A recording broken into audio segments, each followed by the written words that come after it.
Ecuador. And in this presentation about my culture, I decided not to talk about the tourist attractions or something that you could easily find out about Ecuador, but something that you have to be like a true Ecuadorian to know about. I wasn't born in the capital. Like, I live in the capital since I was 5 years old because my family lives there. But we are originally from a little small town from the coast of Ecuador. And I go there every summer and every vacation because my grandparents live there and I was raised in there in a farm. So in Ecuador, we're not that developed, but we have been blessed with so many natural resources, and we have learned to love them and to live around them. So, okay, so this is my presentation about my small town. Okay. That's the map of my town. This is the town, and this is like a province.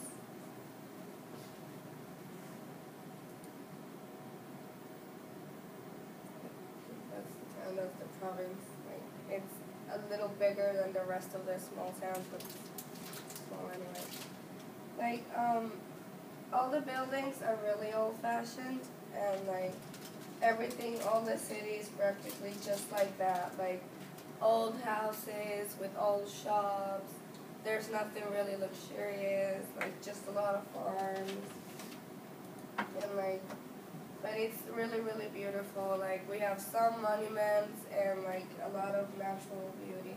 Like, that's the monument that is at the entrance of the town. It represents when the people were trying to build the town, they were traveling just by horses and by these things. So they found that they couldn't pass to the town because there was this cliff. So they would pass the things like that, and they started building the town, and then they built the connection between the highlands and the coast, like that.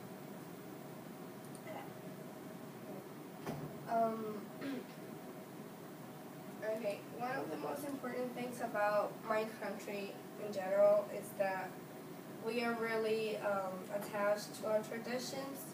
So especially in my town, I feel the time doesn't pass because we don't have a mall, we don't have a movie theater, we don't have any distractions because everything is just like it was before. So I feel like when I go to my hometown, I feel like it has been the same way since it was constructed. So this is one of the biggest examples. That's my mom when she was the queen of this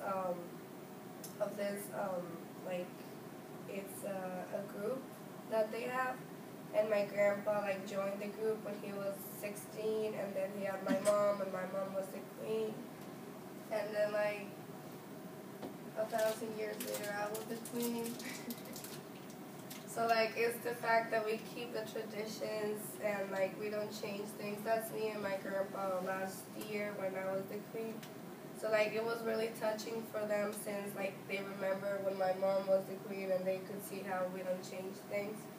And that's the only way to get to the city. There's no airport or anything. We have to go by train or by car, and it's pretty far away from the highlands, the main city.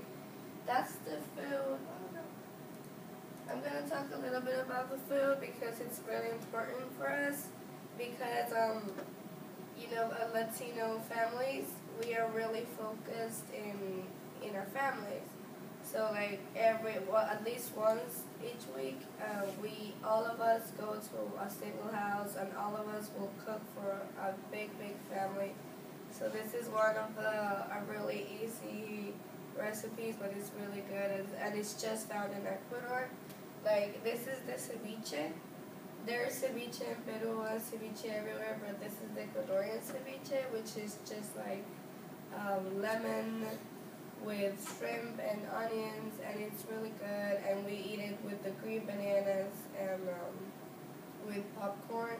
So it's really Ecuadorian, but it's it keeps the family together just to have a meal together.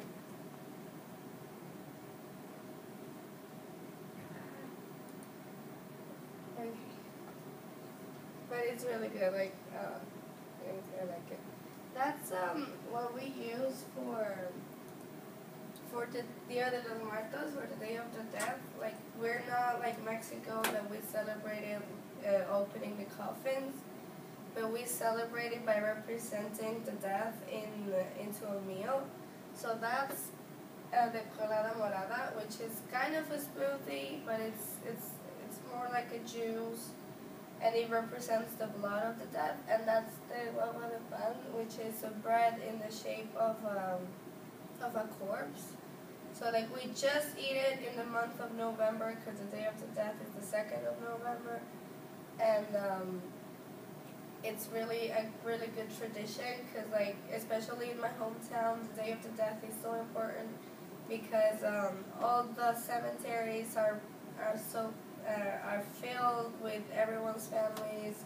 I go to visit my great grandma with all my family, and it's really nice. Like when somebody dies, the funeral is open to everyone in town because the town is so little that everybody knows each other. So like it's an open house where you can go and just stay all night with the family, like praying for the death. So that's an important tradition. And it's really good. I miss it a lot. Okay, so it's that's my brother, that's my cousin, and that's me. And that's my grandma. And I was born 30 minutes away from the beach. So we have a house at the beach too because we used to go, my mom used to go, and everyone used to go when they were little. So as generations kept going, we decided to build a house there, so we go a lot. And like I grew in the beach, like I was in the beach before I could even walk. So like that's really common in my country to actually have that interaction with nature since a really young age. And like here you see that my brother was a newborn and we take them to the beach and we bathe them. Well, that's like last year I think. So like that's me and my cousin. Like we still go to the beach every year because it's so important for us. That's in the Highlands, like to see how important the nature is for our culture because in order to graduate, we had to go to camp in our volcanoes and our mountains at least 3 times each year. So like we'll go just by ourselves and make our camps, and that's the most important volcano in Ecuador is the Cotopaxi, and it's like really beautiful. We just sleep downstairs, like we sleep down on the mountain. Oh.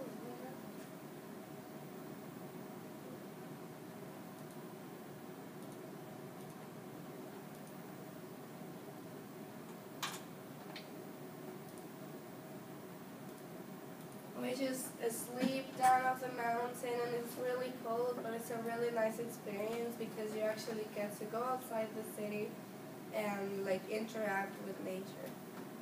That's community service. Like it's really common in my hometown floods each year because we have only 2 seasons. We have winter and summer. So like in the winter it would rain every day, and in the summer it will be really dry. So like in the winter it rains so much that the entire city floods and many houses are lost. So that's every year. So like something that many people don't realize is that my country is really poor. We have 80% of the population lives under $1 each day. So as an Ecuadorian, like because we have been blessed with so many like advantages, and we have free access to education, like that just makes us realize how much we have to help our own country. So if for my family, it's really important to actually help the country. So whenever we can, we do a lot of community service. So that's just pictures of many of the trips that I've had doing community service. Like we pick up clothes and food, and we take them to the children. with my school, we go and read to the children and teach them how to read and write because it's really difficult for them to have access to education and good education especially. And the thing is that because we're so attached to our nature, to have somebody trying to take that away is really bad for us.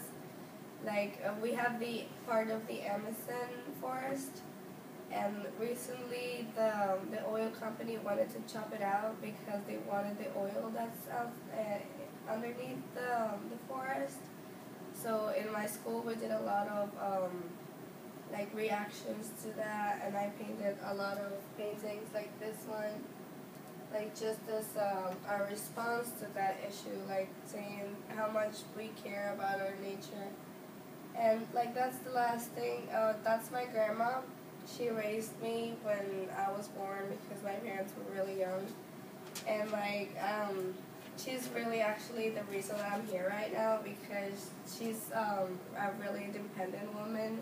She's 75 and she's studying her PhD, and she's a teacher, and she's a grandma, and she's a mom, and she's really amazing. She has taught me the importance of being independent and of studying whatever you like.